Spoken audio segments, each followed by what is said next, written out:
I never thought I'd have to sue my own brother over a birthday party. But here we are.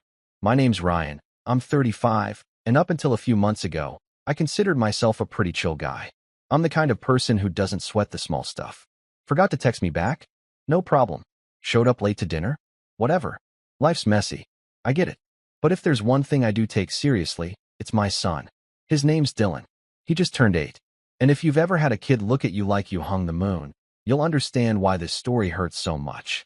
Dylan's the best thing that ever happened to me. He was born during one of the darkest times in my life, right after my divorce, when I was crashing on a buddy's couch, trying to rebuild from scratch. His mom and I share custody, but he lives with me most of the week, and I've worked hard to give him the kind of stability I never had growing up. My own parents were chaotic at best, but I'll get to them later. For now, let's talk about my younger brother, Jason. He's 33, a year and a half younger than me, and somehow still acts like he's 19. You know the type. Always working on a big idea, always broke, always borrowing money but never paying it back. But he's got this charm about him that makes people, especially our mom, let him off the hook every time. Growing up, I was the responsible one. The one who got good grades, cleaned up, helped out, and never got into trouble. Jason? He could torch the kitchen and somehow get a hug for it. Despite all that, I've always tried to be supportive. I helped him with rent more times than I can count. Got him gigs through people I know. Once even floated him $2,500 to launch some ridiculous custom sneaker brand he dreamed up. Never saw that money again, of course. But it's family, right? And Jason has a son too, Elijah. He's 7, just a few months younger than Dylan. The boys get along decently enough, though Jason's version of parenting leans more toward TikTok babysitter and pizza for dinner every night. Meanwhile, I'm the one taking Dylan to piano lessons, soccer practice, making sure he's brushing his teeth, finishing homework, and yes, celebrating his milestones in a way that lets him feel seen. So when Dylan's 8th birthday started coming up, I wanted it to be special. Not extravagant, just meaningful. I'd had a rough quarter at work and hadn't taken time off in months, so I figured this was the perfect excuse. Dylan had mentioned he wanted a science-themed party. He's obsessed with space and dinosaurs and explosions. We were driving past the Natural History Museum one day when he pointed at it and said, "I wish I could have my birthday there." That stuck with me. Now, between work and life, I was stretched pretty thin, and Jason, conveniently, was in between jobs, working on a new app, as he put it. He offered to help plan the party. Said it was no big deal. He had connections with vendors, could pull off something epic for Dylan. I was hesitant, but he sold me on it. Said he'd take care of everything. Booking the place, catering, decorations, activities. He even promised a science-themed cake with edible planets on top. To make it easier, I gave him $10,000. Yes, 10 grand, to cover the whole thing. Venue rental, food, the cake, entertainment. I told him to keep whatever was left over as a thank you bonus. I even gave him 3 full weeks of lead time and asked for receipts. He told me not to stress, that he'd handle it, and that it would be the most amazing day of Dylan's life. That's when the first red flag should have hit. Jason doesn't do organized, but I wanted to believe. Maybe, just maybe, this time he'd pull through. Maybe he saw how much this mattered to me. Maybe he was finally ready to step up and show his own son how to follow through on a promise. The first 2 weeks, I didn't hear much. I figured he was busy planning. I asked once about the venue, and he said it was locked in. I asked about the guest list, and he said, "Don't worry, I invited all the kids from Dylan's class and a few family friends." He even sent me a blurry photo of a science-themed balloon arch he claimed he was having custom-made. I was skeptical, but again, I wanted to believe. Then, 3 days before the party, I texted him asking for the final time, date, and location so I could send reminders to parents. No response. I called voicemail. I waited a day, and then finally he texted me, super casual. "Yo bro, slight change in plans. Can we talk later?" Now I'm sweating. I call him. He answers, sounding winded, like he's juggling 5 things at once. "Hey man," he says, "so small thing. The museum ended up being booked, but I found a better spot." Better? "It's this event space downtown," he says. Very open, very modern. I already sent the invites. Sent the invites? To who? I asked. "All the important people," he says, brushing it off. "Dylan's classmates, our folks, my friends. You know, It's gonna be awesome. Trust me. I was getting annoyed. I asked him to send me the address. He said he would. He didn't. The night before the party, I was in full panic mode. Dylan was bouncing off the walls with excitement, asking if we'd see real fossils or if the cake would have lava on it. I kept reassuring him, even though I had zero clue what was happening. Jason finally texted me at 9:47 p.m. Doors open at 2 p.m., 525 Oak Street. Dress nice. It's a surprise. Surprise? I didn't like the sound of that. And I really didn't like what I saw when I walked into that venue the next day. But I'll get to that. Because the moment I opened that door, everything changed. I should have known the second I pulled up to 525 Oak Street that something was wrong. The building was nice. Upscale. Actually, way too upscale for a kid's birthday party. Glass walls, valet out front, and a marquee that read, "Happy 8th Birthday Elijah," in giant silver lettering. Elijah, not Dylan. I froze. At first, I thought maybe Jason made a mistake. Maybe he gave me the wrong address. Maybe the marquee guy messed up the name. I even triple-checked the invite text on my phone to make sure I hadn't misread it. Nope. 525 Oak Street. 2 p.m. Surprise. It was 1:58 p.m. Dylan was in the back seat of my car, wearing his little astronaut hoodie and holding a wrapped box of dinosaur Legos, excited to give them to his best friend Leo, who he thought would be at the party. He was chattering about whether the cake would erupt like a volcano and if he'd get to touch a real fossil. Meanwhile, my heart was thudding so hard it drowned out every other thought in my head. I didn't want to ruin his moment. Not yet. So I swallowed my anxiety, forced a smile, and said, "Ready, Captain Dylan?" He grinned, buckled his NASA backpack, and jumped out of the car. The moment we walked into the venue, the air shifted. Everything was blue and silver. Giant cutouts of Fortnite characters and race cars were taped to the walls. A DJ in the corner was blasting some remix of Kids Bop. There were no science experiments. No planets. No dinosaurs. No anything Dylan had talked about for weeks. But the worst part? There was a huge banner stretched across the back wall of the main room that read, "Happy birthday, Elijah. You're the star today." My stomach dropped. Jason spotted me before I spotted him. He walked up like nothing was wrong, wearing a matching blue button-up with Elijah and grinning like he just closed a $1 million deal. His girlfriend, Tanya, who I've never gotten along with, was trailing behind him in a sparkly dress, holding a tray of cake pops. "Ryan, you made it," he said, arms wide, pulling me in for a hug I didn't return. "Isn't this place sick?" "Jason," I said through my teeth, trying not to cause a scene. "What is this?" "It's Elijah's birthday, man," he said, like I was the one being crazy. "You didn't see the texts?" "What text?" I said, already knowing the answer. He shrugged. "Must have been a glitch or something. Anyway, listen, I figured it made more sense to combine the parties. The kids are basically the same age, and Dylan loves Elijah, right? So I just pivoted a little." "Pivoted?" I was seething. "You used my money to throw a party for your kid." He looked around, lowering his voice. "Hey, don't make this weird, okay? It's a shared experience. Like co-hosted. And honestly, Elijah deserves something nice. He's been having a tough time lately, what with Tanya getting laid off and all." I swear I blacked out for a second. This wasn't some tiny miscommunication. He had taken my $10,000, lied about the venue, lied about the theme, and hijacked Dylan's party, turning it into a surprise party for his son, and then had the audacity to act like it was some noble gesture.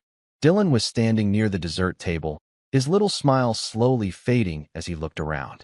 The music, the decorations, none of it matched what we talked about. He looked confused, disappointed. Then he turned to me and asked, "Where's the volcano cake, Dad?" I knelt down and forced the words out. "I don't know, buddy. Let's go find it." I marched back to Jason. "Where's Dylan's cake?" Jason blinked. "There's cake over there. It's a Cars theme. The bakery didn't have time to make two. You promised him a science cake." "Bro, cake is cake. Don't be so uptight." I was shaking. "Where are Dylan's friends?" "His classmates. They're here," Jason said, waving vaguely toward the bouncy house. "I think." "You think? You sent invites, right?" "I invited the people I knew. Tanya did the invite. Maybe there was a mix-up." I scanned the crowd. Not a single parent from Dylan's class. Not one. Just Jason's friends, his coworkers, and a bunch of kids Dylan barely knew. I saw our parents too, My mom snapping pictures of Elijah with a sparkler candle, and my dad sipping punch like it was just another Saturday. Nobody looked concerned. I tried to stay calm for Dylan's sake, but it was unraveling fast. The final straw came when Tanya walked over, leaned down to Dylan, my son, and said in this sugary voice, "You don't mind that it's Elijah's party today, right, sweetheart? You'll still get cake." Dylan's lip trembled. That was it. I stood up. "Jason, we're leaving." He blinked. "Dude, don't be dramatic. The kids just got here. There's going to be a magician in like 20 minutes. I don't care if David Blaine shows up riding a dinosaur. We're done." I grabbed Dylan's hand. He didn't protest. He just looked at me with this quiet, confused expression, the kind that says he knew something was wrong but didn't have the words yet. We walked out, past the glitter balloons, past the smiling adults, past the party that was supposed to be his. Once we got in the car, I sat there, hands gripping the wheel. Dylan was quiet. I was trying to figure out what to say, how to spin it, how to salvage what was left of his day. But before I could speak, Dylan said something I'll never forget. Was I not good enough for my birthday? I couldn't breathe. I turned around in my seat and looked him in the eyes. No, buddy. You are more than good enough. This was never about you. Uncle Jason, he made a bad choice. And I'm going to make it right. I promise. He nodded slowly, but he didn't smile. And that crushed me more than anything. The rest of that day was a blur. I took him to his favorite arcade and let him win every round. We got burgers and milkshakes, and I gave him his gift early, a telescope he'd been eyeing for months. He lit up for a while, especially when we looked at the moon together later that night. But something had shifted in him. And me too. And then came the aftermath. I texted Jason that night. "You stole from me. We need to talk." No reply. The next morning, I emailed him. "I want the receipts. Every dollar. You have 48 hours. Still nothing. By day 3, I started hearing things. A mutual friend told me Jason was telling people I flaked on the party and left early for no reason, that I misunderstood the plan and overreacted, that both boys were supposed to share it, and I walked out for drama. Drama? You know what else I found out? The venue? Booked under Tanya's name. The cake? Ordered by his coworker. The decorations? Rented weeks ago, the day after I gave him the money. Meaning this wasn't a last-minute change. It was always Elijah's party. Jason had planned the whole bait-and-switch from the start. He used Dylan as a cover to fund a lavish party for his own kid, counting on me being too passive to push back, or too family-loyal to cause a scene. But he made one fatal mistake. He underestimated how far a father will go to protect his son, and I was just getting started. After that night, something in me cracked. Not in an explosive way. Not in some movie-worthy montage of rage and revenge. No, it was quieter than that. Quieter and deeper. Like a hairline fracture in a foundation. You can't see it from the outside, but the weight of it starts to shift everything. I stopped talking to Jason. For the first week, it was easy. I told myself I just needed space. That once I cooled off, we'd talk it out, maybe scream it out, and things would settle. But every time I opened my phone and saw the pictures people had posted from Elijah's party, with Dylan's name nowhere in sight, something twisted in my chest. Tanya had uploaded a full album on Facebook, titled Elijah's Epic Eighth. Thanks Uncle Ryan for sponsoring. Sponsoring? Like I was some faceless donor. I didn't even know what to do with that. My mom, bless her for trying, called me 2 days later. "Sweetheart, I know you're upset, but can't you just let it go? Jason didn't mean any harm." Didn't mean harm? He stole from me. I said. He humiliated Dylan. He's family, she said, like that was supposed to fix it. He just got a little overwhelmed. Tanya's been out of work, and Elijah's had a tough year. Maybe Jason thought he could combine things to make everyone happy. Dylan wasn't happy. She sighed. Well, maybe Dylan just didn't understand. That broke something in me even more. It was like the adults in my life had all agreed to live in a shared delusion. That if we all smiled hard enough and kept saying it's fine, the cracks wouldn't show. But I couldn't live in that house of denial anymore. Not with Dylan asking me every night if we'd ever do his party again. And not when I had to explain to his teacher why half the class had no idea they were even invited. Jason never sent the receipts. Never replied to the email. Never called back. But he did post a selfie the following week, grinning with Elijah and Tanya at a water park resort. The caption read, "When hard work pays off. Treat your family, they deserve it." That was when the silence stopped feeling like self-care and started to feel like cowardice. But at the same time, I wasn't okay. I felt humiliated and guilty, not just about the money, but about Dylan, about the look in his eyes when the cake wasn't for him, about the fact that I let someone take advantage of me again. I've always been the forgiving one, the fixer, the quiet one, the guy who keeps the peace because someone has to. But keeping the peace at the expense of your own kid, that's not peace. That's surrender. Still, I didn't rush to get revenge. I didn't blast Jason online. I didn't show up to his place demanding cash. No, I went quiet. And in that quiet, something started to shift. The fall didn't happen all at once. It crept up on me. Work got harder. I was in sales, and when your job is to sound upbeat and persuasive on calls while your stomach's in knots, well, it doesn't go great. I missed 2 deals in a row. My boss called me into his office and asked if everything was okay. I lied, said I was just tired, that I needed to recharge. But really, I was drained. Spiritually, mentally, emotionally. I didn't trust anyone. I started questioning everything. The way I give, the people I trust, even how I parent. I started replaying old memories with Jason in a new light. The way he borrowed my car in college and returned it with a cracked bumper. The time he asked for help paying Tanya's vet bill and then posted a video from a bar that night. I realized it had always been this way. I just didn't want to admit it. One night, after Dylan fell asleep, I poured myself a drink and sat on the couch flipping through old pictures. There was one from Dylan's 5th birthday.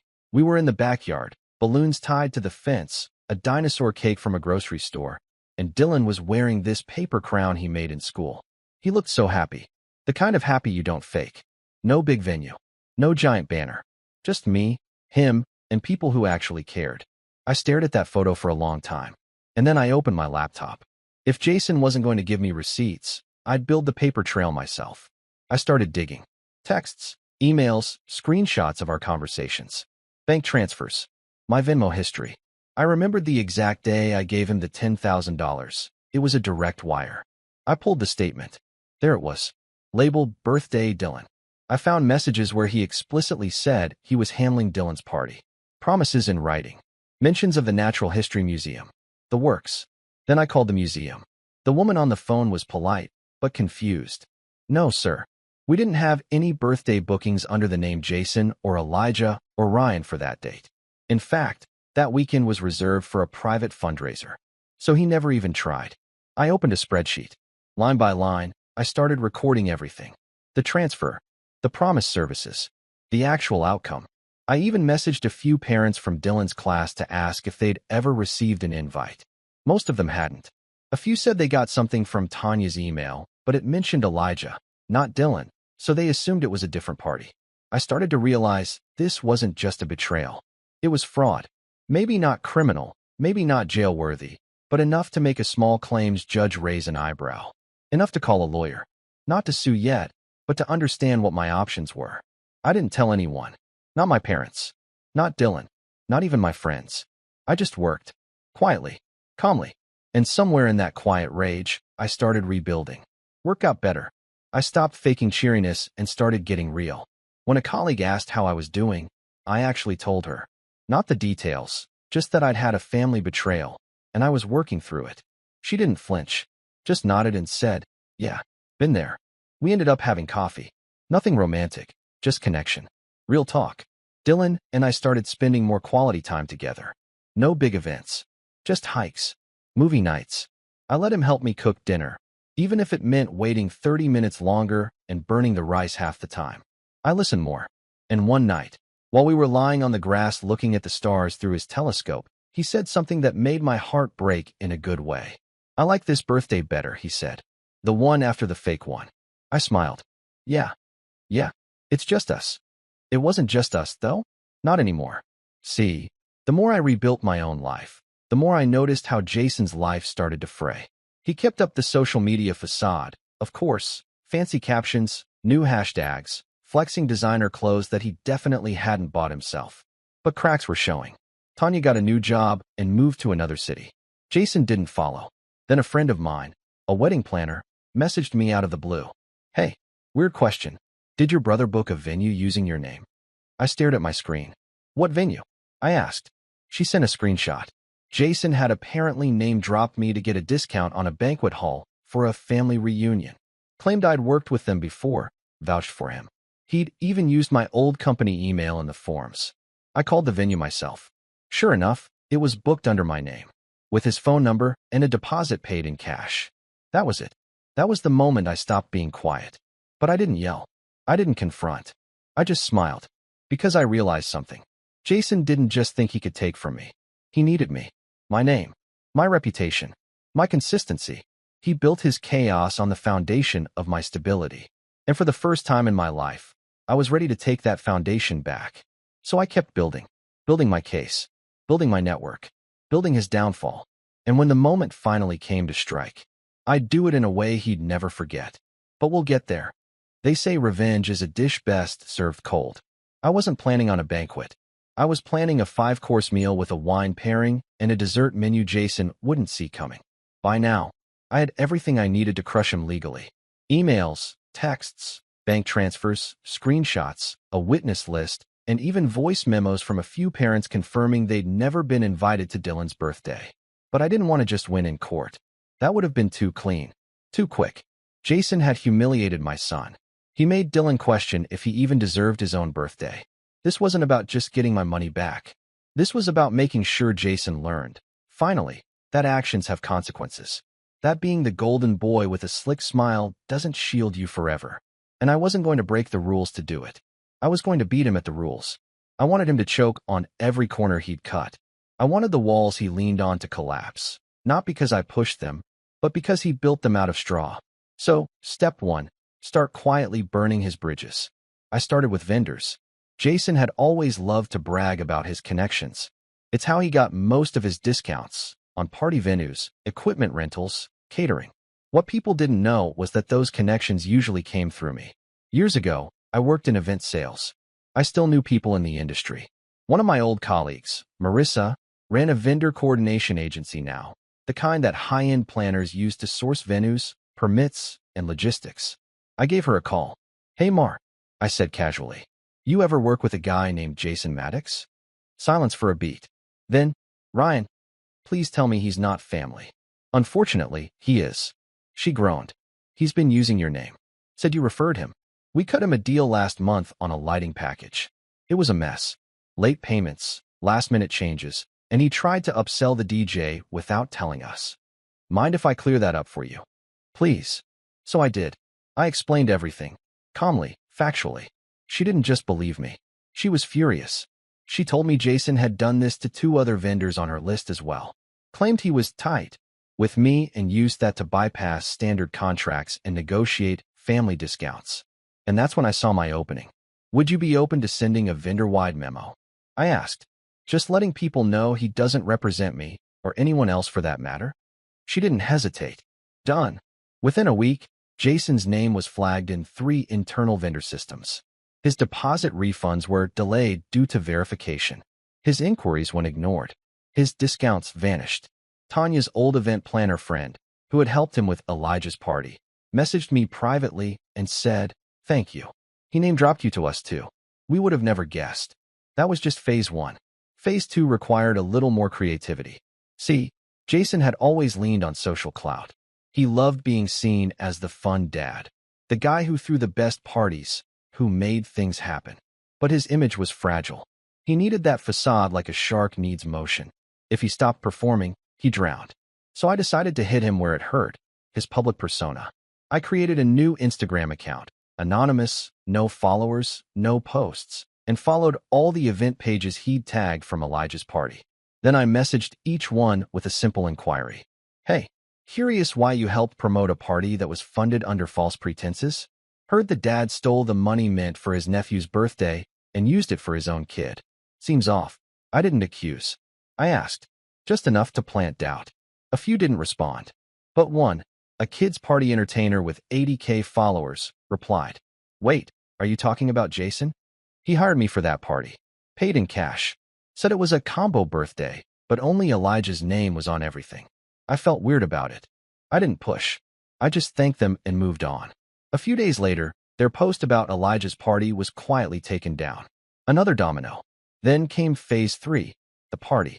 No, Not another fake shared party. A real one. For Dylan. On his own terms. I'd already missed his birthday, and I wasn't about to let that be the final word. But I didn't want to just throw a makeup party. I wanted to flip the narrative. Reclaim the story. Dylan deserved to feel like he was worth the celebration. So I started planning, quietly and carefully. I didn't tell Dylan at first. Just told him we were going to do something cool soon. A surprise. But his surprise, not someone else's hijack. I reached out to the Natural History Museum again. Turns out they had a last-minute cancellation for a Saturday afternoon 3 weeks out. It wasn't cheap, but I wasn't thinking about cheap. I was thinking about right. I booked it. Then I called in every favor I had.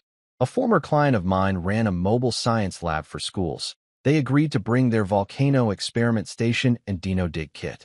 Another buddy of mine was a children's illustrator. He offered to do personalized caricatures of every kid in space suits. I hired a baker who specialized in custom cakes, and together we designed a 4-tiered masterpiece. Half galaxy, half prehistoric jungle, with an erupting chocolate lava center and tiny edible astronauts scaling the sides. But this time, I didn't give a dime to anyone else to plan it. I kept control. I made sure every kid in Dylan's class got a proper invite, with his name, his theme, his photo. I even called their parents directly to explain what had happened, without trashing Jason. Most of them responded with sympathy. I was wondering why the invite said Elijah, one mom said. We were confused. Glad you're doing this, another dad told me. Dylan deserves his own day. And then I got an idea. It started as a joke. But the more I thought about it, the more it felt perfect. What if I scheduled Dylan's party on the same day as Elijah's actual birthday? It just so happened that Elijah's real birthday, not the fake surprise party date, was coming up. Jason usually throws something big for it. Always makes a scene. But now, he was ghosted by vendors. No favors. No discounts. No network. So I booked Dylan's party for the exact same day. And I invited everyone. All of Dylan's classmates. All of the extended family. All of Jason's mutual connections. The ones who used to believe his stories. But here's the twist. I didn't tell anyone it was the same day. I just let the invitations speak for themselves. Meanwhile, I kept tabs on Jason. Not in a stalkerish way. Just through mutual circles. He tried to book a venue. Got denied. Tried to rent a bouncy castle. Vendor bailed. Someone told me he was scrambling to find an alternate plan. Hosting something at a park, maybe, or a last-minute pizza party. It didn't matter. Because I was already several steps ahead. I wasn't just setting the stage for revenge. I was building a new narrative. One where Dylan wasn't the afterthought. He was the main character. And Jason? He was about to find out what it feels like to be invisible. The night before the party, Dylan found me taping together gift bags with tiny astronaut helmets on top. He watched me for a minute, then said, "Is this for the surprise?" I smiled. "Yeah, but this time, the surprise is yours." He grinned. "Will there be lava cake?" "Chocolate lava," I nodded. "And an edible T-Rex." He gasped and threw his arms around me. "Thanks, Dad." That moment, that hug, that was when I knew. This wasn't just about getting even. It was about showing my son that when people betray you, you don't shrink. You rise. And you make the world remember exactly who you are. But the next day, that's when everything came crashing down for Jason. And I haven't even told you the best part yet. The morning of Dylan's real birthday party, not the decoy, not the lie, the real one, the one he earned and deserved, started off bright and quiet. The sky was this soft kind of blue that made everything feel intentional. Like even the weather was rooting for him. I woke up before he did. Made pancakes with chocolate chip stars, sliced strawberries into little rocket shapes. Nothing fancy, just thoughtful. That's what I'd learned through all this. Kids don't need grand, they need real. By the time we got to the museum, the staff was already setting up. Tablecloths printed with constellations. Planet-shaped balloons tied to dino footprints leading toward the main exhibit hall. The science team had their stations ready. DIY volcanoes, meteorite touch samples, and even a build-your-own-asteroid kit. Dylan couldn't stop bouncing on his heels. And the cake? It stole the show. 4 towering tiers, rotating slowly on a custom stand. The top half was a night sky filled with sugar stars and astronauts. The bottom was a dense jungle of ferns, raptors, and a tiny molten volcano that actually oozed chocolate when tapped. Dylan stared at it like it was a spaceship. "Is this all for me?" he whispered. "All of it," I said, kneeling beside him. Every single part. By noon, kids were arriving in waves. Classmates, neighbors, even 2 cousins from my ex's side. Every one of them was holding a gift and calling his name. And Dylan? He beamed. Not smiled, beamed. He didn't know yet what I'd done behind the scenes. To him, this was just magic. To me, it was reclamation. Around 12:30, while kids were decorating astronaut helmets and chasing flying drones shaped like pterosaurs, I stepped away to check my phone. I had one unread message from a mutual friend of Jason's. Bro, what the heck is going on? Where's everybody? I didn't reply. Apparently, Jason's party, a hastily thrown together barbecue at a local park, was starting to unravel. Fast. Turns out when you lie to people for long enough, they stop showing up. The parents Jason had expected to attend had all RSVP'd to my event. He hadn't even realized Dylan's party was on Elijah's actual birthday until it was too late. Most of them hadn't even told him they were going elsewhere. They just went. From what I heard later, the setup was rough. No decorations. No show. No cake at first. He'd forgotten to pick it up and had to sprint to a grocery store. Tanya didn't come. Apparently, she'd caught wind of what he did with the $10,000 and decided she'd had enough. She and Elijah had been on shaky terms with Jason since she moved back in with her sister. This was the last straw. But the real blow was the entertainment. Jason had apparently bragged that the same magician from Elijah's last party was going to be there again. Except, well, that magician, he was at my party because I'd hired him and paid him properly, in advance, with a contract. So around 1:45, right after Dylan finished building a baking soda rocket that launched 5 feet into the air, the magician appeared in full astronaut gear, hovering beside the kids with smoke effects and an animatronic alien puppet. The screams of excitement were so loud I could barely hear the music anymore. That was the moment I got the second message from Jason. Seriously? You booked him? You planned this on today? I didn't respond to that one either. Because the truth is, I didn't plan it on Elijah's birthday. Elijah's birthday just happened to fall on the day the museum became available. Jason didn't have a monopoly on calendars. He just assumed I'd play small, that I wouldn't make a move. But I did. And now, he was sitting on a public park bench next to melting hot dogs and folding chairs while his son asked why none of his friends came. I should have felt guilty, but I didn't. Because Jason had done that to himself. He was the one who betrayed us. He was the one who used his own son to steal from mine. This wasn't revenge. This was balance.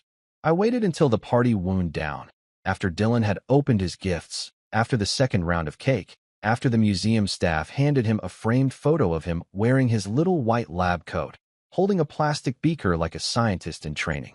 He grinned at me and said, "Can we do this every year?" You bet. Then, and only then, did I walk out to the front of the museum and call Jason. He answered immediately. "You've got to be kidding me, Ryan." I said nothing. "Do you realize what you did? You made me look like a clown."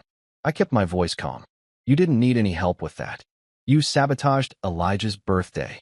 "No," I said evenly. "You sabotaged Dylan's. I just made sure he got it back." He huffed. I had to explain to my son why his party was empty. Why people were posting pictures from a museum party across town. "You manipulated people." I laughed. The kind of slow, tired laugh you let out when someone still doesn't get it. "I didn't manipulate anyone, Jason. I sent out honest invitations. I didn't lie. I didn't bait and switch. I didn't throw a surprise party for my kid using your money and then pretend we were co-hosting." He tried to interrupt, but I cut him off. "You've coasted your entire life on charm and shortcuts.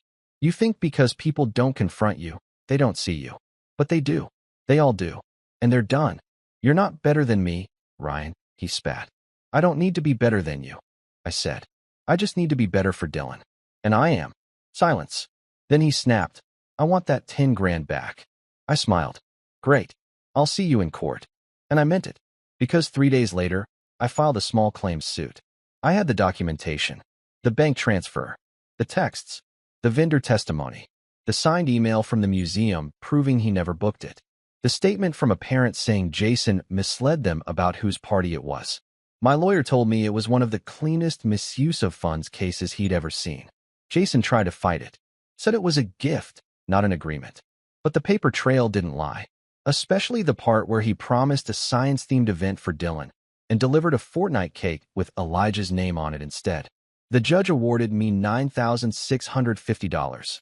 minus some minor expenses Jason proved he'd covered. He didn't even show up to the final hearing. I garnished it from his tax return 6 months later. Last I heard, Jason's moved back in with our parents. His little circle of vendors dried up. The events business he claimed he was launching folded before it started. Tanya's not returning his calls. Elijah still spends time with him, but I noticed something when they came to a school event a few weeks later. Elijah didn't run to his dad. He ran to Dylan. And Dylan? He handed him a slice of leftover birthday cake from our freezer. The one shaped like Saturn. "You can have the rings," he said. Jason just watched from a few feet away, hands in his pockets, trying not to look like he cared. And me? I stood behind my son, proud and calm. Because for once, I didn't need to fix anything. It was already done. And Dylan finally knew the truth. He was never the afterthought. He was the whole reason.